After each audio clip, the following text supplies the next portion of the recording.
Guys, what's up? We're here again with part 2 of our Hoof Hearted series. I'm so excited for this one because I sent this one to Jeff Stinson and he wrote, this is a 99 plus A++++ beer. He said the hype is real. The hype is real worth it. For the roller Blabe.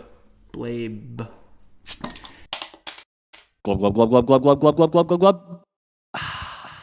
Yeah, when Corey showed me, or he told me rather, on the podcast, the Brewery Crew On Tap podcast, he said, yeah, I picked up some South of 11, which is the video we did previously, and some Roller Blabe. I laughed. I said, Roller Blabe, you made a little blooper, made a little faux pas, but he said, no, that's what it's called. And I said, okay. No, so besides the fact that they have, sick animation style can art, yes, they also have really ridiculous names like Roller Blabe. I don't think I even understand it if it's a joke. But I let it go because it supposedly is one of the best. When I was standing in line, the guy said it's as close to Treehouse's Green as he's ever seen. So I'm hoping the hype is real, but there's only one way to find out. There really truly is. I mean, we already know they make ridiculous IPAs, and we've only heard amazing things. So let's dive in. Let's take a sniff. So coming off of that South of 11, this one's not quite as pungent. Well, I was just going to say it smells very similar. Like, to me, it just smells like a very similar brew as to the South of 11. I mean, it seems like it's very citric, very orange juice. It's very similar, though, to back up what you're saying, not quite as in your face. But it still smells delicious. That being said, this smells... Absolutely the same citric flavors, the tropical fruits, all those good, big, juicy... IPA hop notes that we have come to love. It's really, really nice. Oh man, and again, don't take that sort of that prologue, if you will, as a downer. It smells delicious. In fact, a lot of like pineapple. Sorry. Yes, I was gonna say pineapple. I was going to say, in fact, maybe it doesn't even have as danky smell as South of 11, but more pineapple, which is crazy because we literally have never had this. So it smells excellent. So let's stop blabbering. Let's stop drooling. Let's take a sip. Cheers.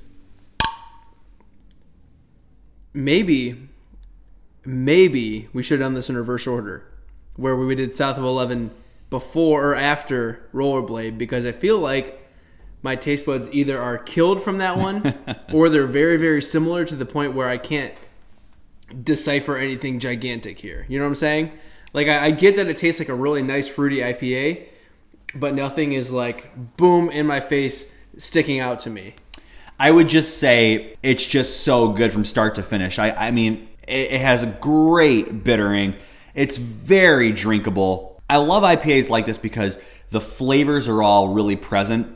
You get a nice bittering aspect to it, but it's not like blowing up in your face. And I almost feel like the South of 11 is almost like the double IPA to this. Right. Exactly. That's what I'm saying. Like, they're very similar in flavor and profile. Not quite as bitter here. A little... I'll never say malty. This is not malty by any means, but a little sweeter. Ohio, we've got big, we've got gigantic breweries that are nationwide that make great beer and people know about it, but we need like that cult sort of brewery. And at 10 a.m. there were 300 people in line. This is kind of getting there. This is getting to the point of cult. Between Jackie O's and Hoof Hearted, I think we're finally getting some traction here in the beer game in Ohio. So, God, what a great beer.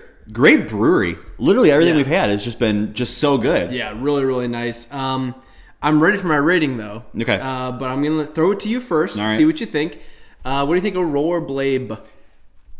I would give it another just rock solid A+.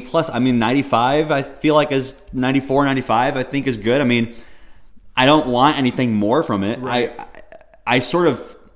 I'm sort of bumming out that I read Jeff's comment before I had it, right? Because it set me up for something so big, you know? And I'm not saying it's not that good. Yeah. I'm going to go with like a 93. The way I want to think about it is this. When I had Pseudo Sue for the first time, even though I knew it was supposed to be this highly rated beer, I took a sip and something about it was different.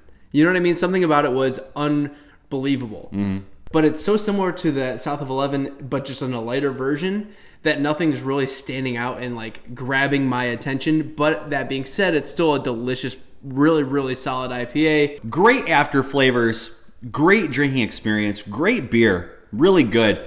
Both of us were giving it an A. I mean, can't say enough about it. Terrific beer. So get some for sure. Get some, trade some, whatever you have to do. Until you get your hands on this, always remember. We are the Brew Review Crew. We will review. A brew for you. Cheers. Cheers. God, that clink. Ugh.